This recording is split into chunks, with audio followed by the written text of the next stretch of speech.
Dili gyud basta-bastang matuuran ang mga tinipigang mga high-powered firearms kung wala pa kinigitugan ni alias Wen nga kanhi NPA nga nag-surrender sa gobyerno.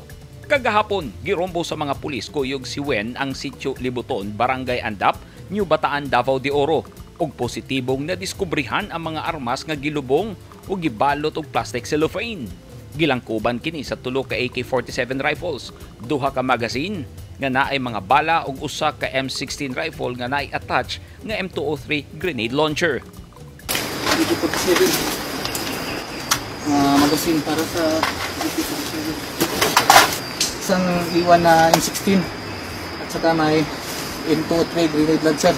Gikustodiya na karon sa 1st Davao de Oro Provincial Mobile Force Company ang mga armas. Dakong kalampusan sa kapulisan ang pagkadiskubre sa mga armas kay magamit kini sa pagpangharas sa mga sibilyan o puwersa sa gobyerno.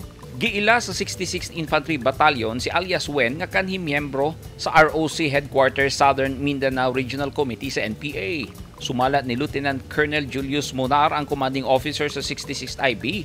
Ang PNP-AFP Arms Cache Discovery pagpamatuod nga wala na gyud mauyuni sa mga kanhi rebelde ang doktrina sa komunistang kalihukan nga usa lamang kapag panglingla